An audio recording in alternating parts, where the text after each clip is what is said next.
Israel has postponed the release of more than 600 Palestinian prisoners, despite Hamas earlier releasing 6 Israeli captives. The group calls it a blatant violation of the Gaza ceasefire deal. So what's the reason for Israel's decision? And how will it affect the fragile ceasefire? This is Inside Story.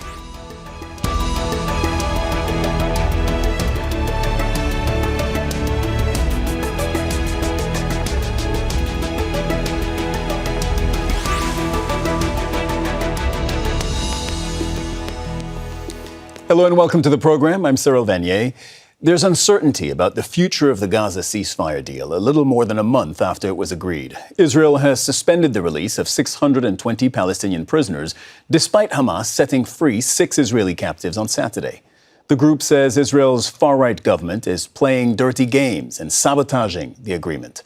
The Israeli Prime Minister called the captive handover ceremonies in Gaza humiliating and is accusing Hamas of using the captives for propaganda.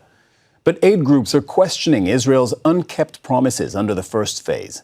It has yet to allow delivery of 60,000 mobile homes and 200,000 tents, desperately needed by the 2.4 million displaced Palestinians. And Israeli negotiators have not joined discussions for the second phase of the deal. So what's behind Netanyahu's dramatic turnaround? And how will it affect the hard-fought ceasefire agreement? We'll get to our guests in a moment. First, though, this report from Dmitry Medvedenko.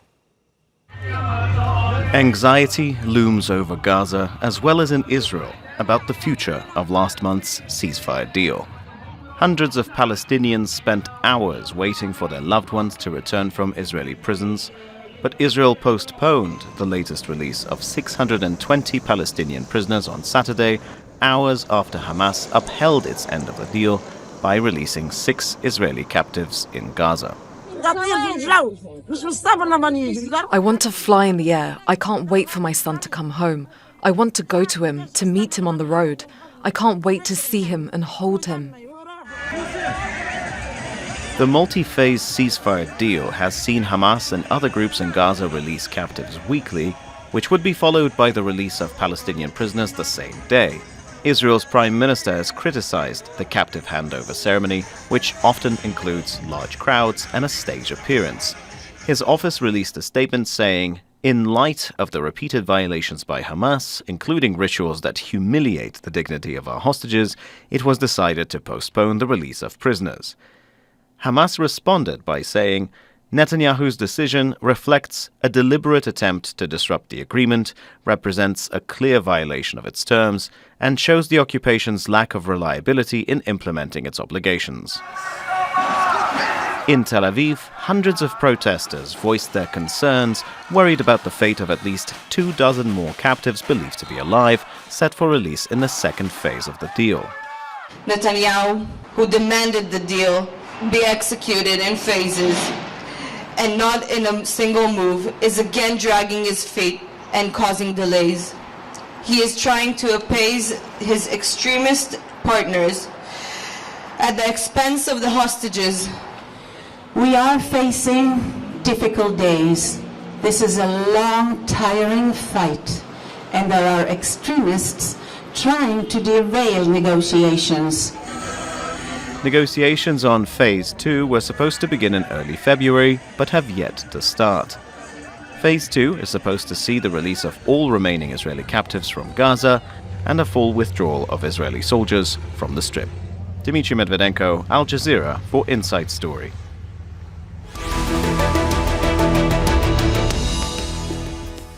So let's bring in our guests. In Tel Aviv, Alon Liel, former director of Israel's foreign ministry. In Ramallah, Javier Abu-Eid, political analyst and former PLO advisor and author of the book Rooted in Palestine. And also in Tel Aviv, Akiva Eldar, contributor to Haaretz, author of Lords of the Land. Welcome to all of you. Alon, let's start with you. How do you interpret the Prime Minister's move not to release hundreds of Palestinian prisoners on Saturday? I think the Israeli public and definitely the government felt extremely humiliated with the last procedure of the release of our hostages.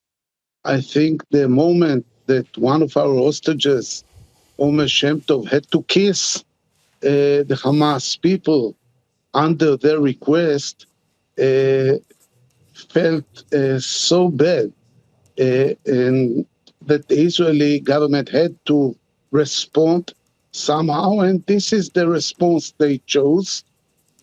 I think they will have to release the prisoners, of course, but this was a protest, and probably with a demand that this will not happen again.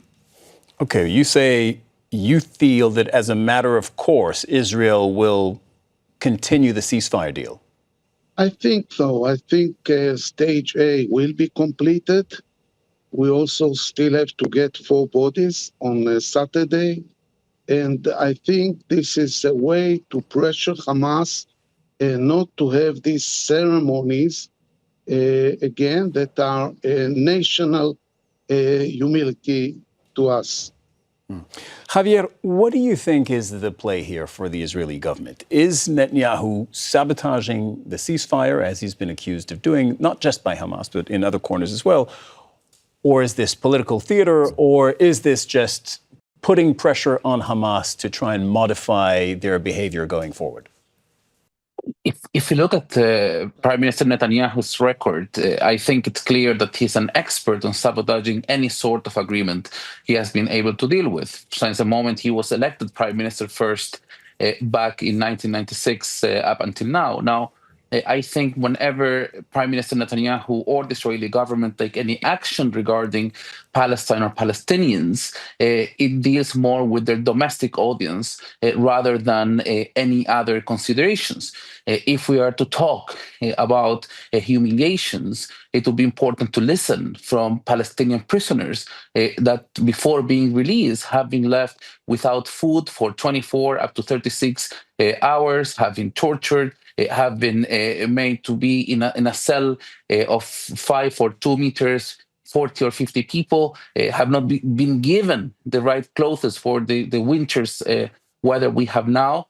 So in general, we're talking about several violations against the rights of Palestinian prisoners, their humiliations that have been taking place. And I think it's important also for those issues to be noted by the mediators as well. Akiva, your thoughts on what Netanyahu is trying to achieve here? It's a political response because of the way Hamas has dealt with handing over the captives and the coffins in recent days, or you think he's trying to get out of the ceasefire deal altogether? I believe that Netanyahu is not racing against Hamas or any Palestinian faction. Actually, he is racing against the clock. And the clock is both political, domestic political, and it's vis-a-vis the United States that he is trying to gain more time in order to be able to convince the real boss, President Trump, that his illusion, his fantasy of relocation of 2 million Palestinians doesn't work. So every day that passes with another crisis is another asset for Netanyahu, because he knows that both Smotrich and Ben Gvir are watching him very carefully. And the release of prisoners and in the next phase, Israel will have to release, as we say, heavy prisoners with blood on their hands, is very unpopular. And they,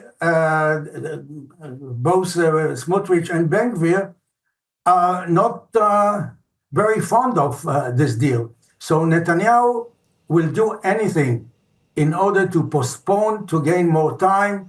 And the whereabouts of the Israeli captives, unfortunately, is not on top of his agenda.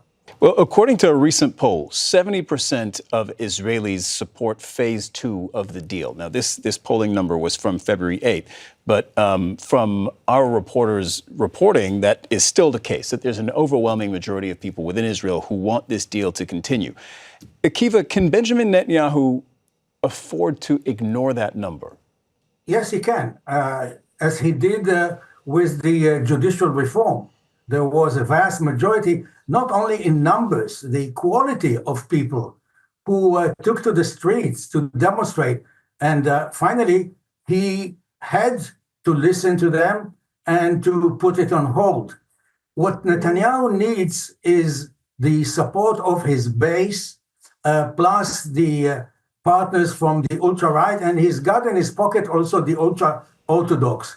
So what the mainstream society wants, of course, Cyril, as you mentioned, they want to finish the war. There is a fatigue here, and they want all the captives back. But what Netanyahu has different priorities. He has to spend 2 days a week in court. He knows that ending the war is the beginning of appointing a commission that will probably, I'm sure, will find him also, what he refused to do, responsible for this blunder of October 7th. So every day that passes, we lose another captive, but Netanyahu gains more time. Javier, let's look at this from a purely tactical standpoint for just a moment and try and gameplay this. Because now that Netanyahu has made his move and said, we are not releasing the 600 plus Palestinian prisoners, 620, that we were supposed to release on Saturday until Hamas releases the remaining 4 bodies that were scheduled in phase 1 of the deal, and until they do it, as per our specifications. We don't want any of those ceremonies. So that's Netanyahu's move. Now Hamas has got to decide how they're going to respond. What are their options? To be honest, I don't think there are many options, because moving ahead with a stage 1, concluding stage 1 and going into phase 2 of the ceasefire deal is an interest for everybody. But it seems that Prime Minister Netanyahu is the only one who is trying to put this so far fragile ceasefire deal into hold. Now, I think Hamas has been very clear regarding their intention to continue, and this latest Israeli violation of the agreement is not helping much. Now, I would want to agree also with what Akiva just said with regards to the domestic dimension of things. And let's remember once again what Prime Minister Netanyahu has been doing, because it's not just that he violated the ceasefire agreement by suspending the release of over 600 Palestinian prisoners. He was at the same time giving a press conference in Tulkarem, in Area A, in the West Bank, which it's symbolizing annexation. In other words, he's playing in all possible fronts in order to regain support of the far right in Israel, to keep his very powerful finance minister Smotrich in the government, and perhaps to bring back another illegal settler like Itamar Ben-Gvir to his government. Alon, if we start thinking about negotiations on phase 2 of the ceasefire deal, they were supposed to have started a long time ago, according to the terms of the deal. They haven't. But there's a development. Netanyahu has changed his negotiating team. In fact, I think a better word would be that he has decapitated his negotiating team, because it used to be the Israeli intelligence services Shin Bet Mossad. And now that job falls to his confidant, Ron Dermer, who holds the job of strategic affairs minister. What do you make of the fact that it is Ron Dermer who is now in charge of negotiating a potential phase 2?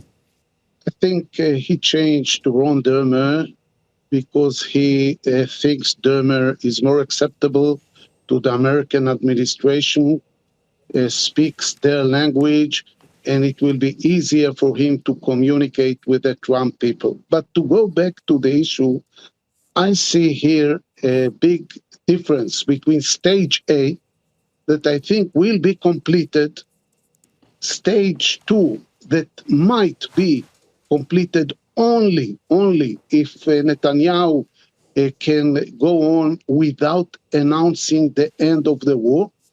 But there is something bigger hanging now above, and this is this new international plan that is the alternative to the Trump plan, that speaks on a government in Gaza with Palestinian technocrats, some say appointed by the PA, some say appointed without the PA. I think that the most important thing here for Netanyahu is that there will be no Hamas in Gaza in the future and no PA in Gaza in the future.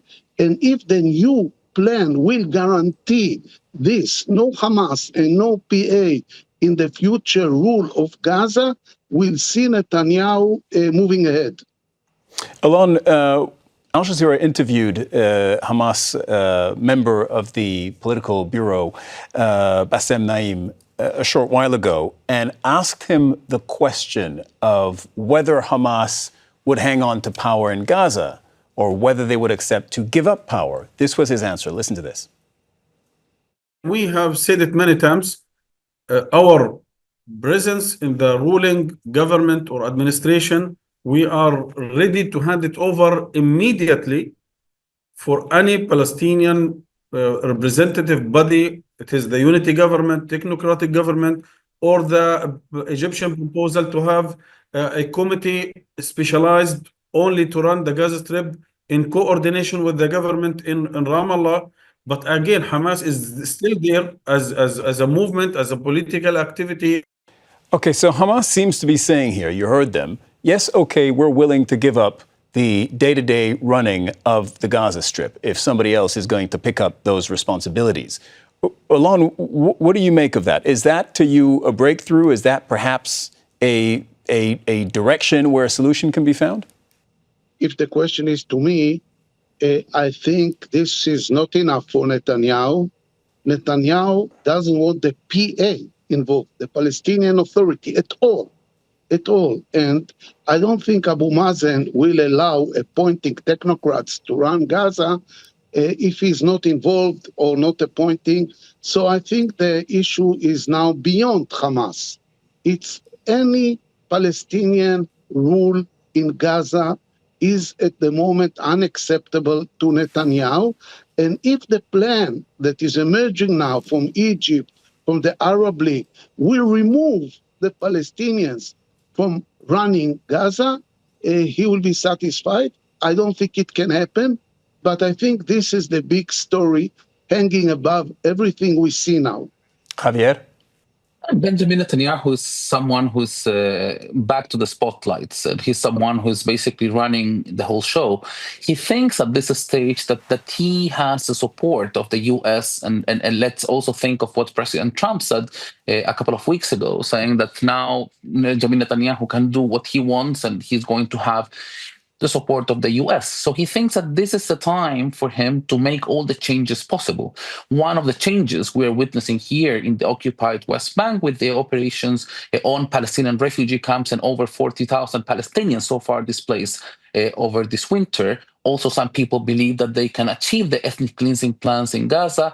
And of course, for him, someone who has been investing on Palestinian division for so long, Benjamin Netanyahu would definitely not want to see the Palestinian Authority in Gaza or any sort of Palestinian unified leadership, simply because if you get to that point, he would be running out of excuses not to negotiate for a peace process or what the international community refers as a two-state solution, which is something that Israel rejects utterly. So all three of you have mentioned the U.S. So my question is, can you actually, and I'll throw this one to you, Akiva, but anyone's willing to contribute, can you actually make out what the U.S. position is here? Because I'll run you through what we've heard just in the last few weeks. 2 weeks ago, Donald Trump warned, quote, all hell would break out if Hamas didn't release all captives by that Saturday. So that deadline came and went and nothing happened. Then Donald Trump said, as we all know, Palestinians should be removed from Gaza, the U.S. should own the Strip. And then he said that was actually just a recommendation rather than an obligation or a concrete plan. And finally, a couple of days ago, he landed on Israel, and specifically Netanyahu, can do what he wants. He can go to war or he can pursue the ceasefire deal. It's up to him. So he has basically said everything possible under the sun. Do you understand, Akiva, what the U.S. position is? Well, I'm not sure if Trump himself knows exactly what he wants. What is the end game? He changes his mind every day. And Netanyahu, unfortunately, is following him. And what we know is that, as Javier just said, it's not only about Gaza that Trump has no idea how to get out of this. He knows that he gave his word to his funder, Miriam Adelson, former Israeli, that he will bring them home, all of them. And that's a matter of prestige for him. But other than that, he has no idea. He is not really interested in going into nitty-gritties and go back to what Biden, Clinton, Obama tried to do and failed. But I believe that for Netanyahu, the price that he has to pay domestically, personally, politically, for ending the war is much higher than keeping the status quo. As Minister Israel Katz said, we are going to keep our forces in Jenin for a year and to move tanks into the West Bank. I believe that what they have in mind, Netanyahu and his people from the more radical right, because Netanyahu is radical right in my view, is that the Palestinians, as some of them are already leaving Gaza and the West Bank, and those who are not willing to leave will be pushed out. And we know what's happening, what the settlers are helping them to make up their mind to leave. And they believe that time is on our side, on the Israeli side, and there is no solution for this conflict. There is no place for two people between the sea and the river. This is how they see this, and I don't see a third party, any superpower, let alone the Europeans, forcing him, twisting arms here in order to pursue a peace process. So one thing that I think is emerging from this conversation is that a major reason this ceasefire is so fragile is not just because, of course, there are bitter enemies on both sides. It's because the ceasefire is a means to an end, and there isn't an agreement on what the end looks like. The end for Hamas is end the war, of course, rebuild Gaza, and remove Israeli troops. But the end for Israel is remove Hamas. And no one so far has been able to square that circle. Javier, is that fair? I think from the very beginning, we all understood that the ceasefire deal was just that, a ceasefire agreement. It was not a part of any larger peace process. It did not present any comprehensive vision on the day after. And I think most importantly is geographically reduced to Gaza, which is something that allows Israel to continue to commit the violations and aggressions they are conducting now in the occupied West Bank. So I think from that perspective, the parties that agreed to this huge effort of Qatari and Egyptian diplomacy, which was to be able to reach to this deal, I think they should stick to what they sign on and not to try to sell any sort of expectations, particularly in the case of Israel. There is a very clear agreement that says that now we should be moving into a stage 2. In this phase 2, Israel should withdraw from all of Gaza, and we should continue the exchange of captives and prisoners. And that's something that has been already agreed, and hopefully it is going to be implemented. Yeah, but the ceasefire was designed to move in small steps towards a broader vision for a broader resolution of the conflict. And that what I was highlighting, that I'm getting from what you're all saying, is that there still isn't a broader resolution of the conflict. And Alon, you mentioned how important the Arab plan that is currently being drawn up, and we don't know exactly the details of this plan, right? The regional Arab countries and leaders are meeting about that next week. Do you foresee that plan could provide an exit and a long-term goal that everybody would sign on to? I see that plan as the hope for the region. First of all, if this plan that will be exposed beginning of March will get beyond the Arab League, the support of the international community, Europe, and the rest of the world, in fact, and will stand alone as one plan against the original Trump plan of removing the population, I think Trump will withdraw, and this will stay as the international plan that the sides will have to start relating to. And I think this picture that you described as the broader picture is the key now. If there is a international position, united international position, how the conflict in Gaza and even the conflict between Israel and the Palestinians should be solved, I think it will open the room for wider negotiations. But the key is that this will come fast, that the world will be behind it, and that it will remove the Trump plan that was will be seen as an episode, I think a ridiculous episode, but I think this is the key question now. Akiva, do you see a plan emerging from negotiations amongst Arab countries? Do you see something emerging that Netanyahu and his government would actually sign on to?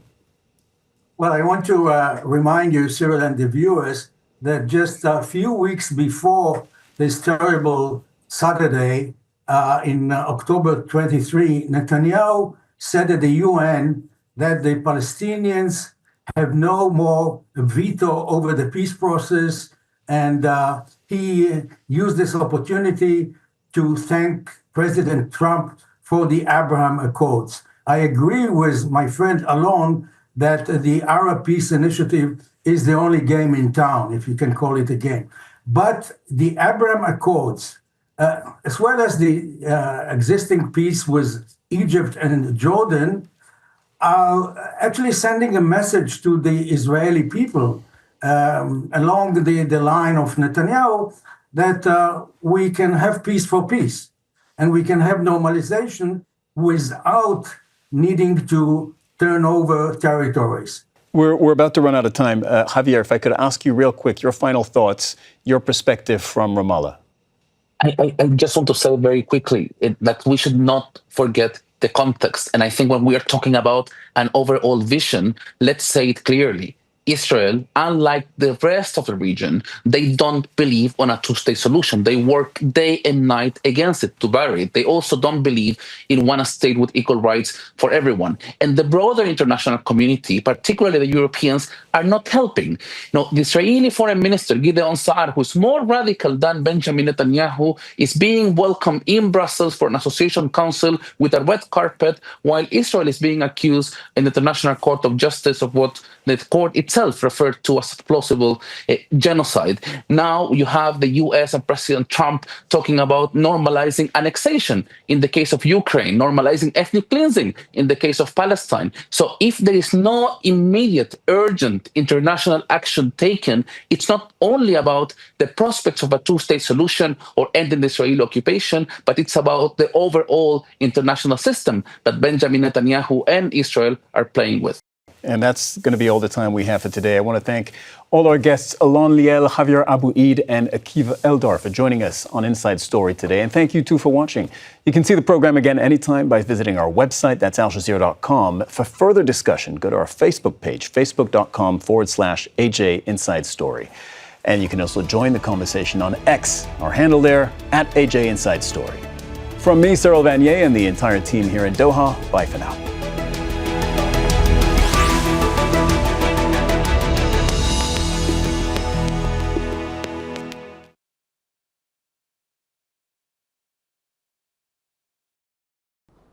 Make sure to subscribe to our channel to get the latest news from Al Jazeera.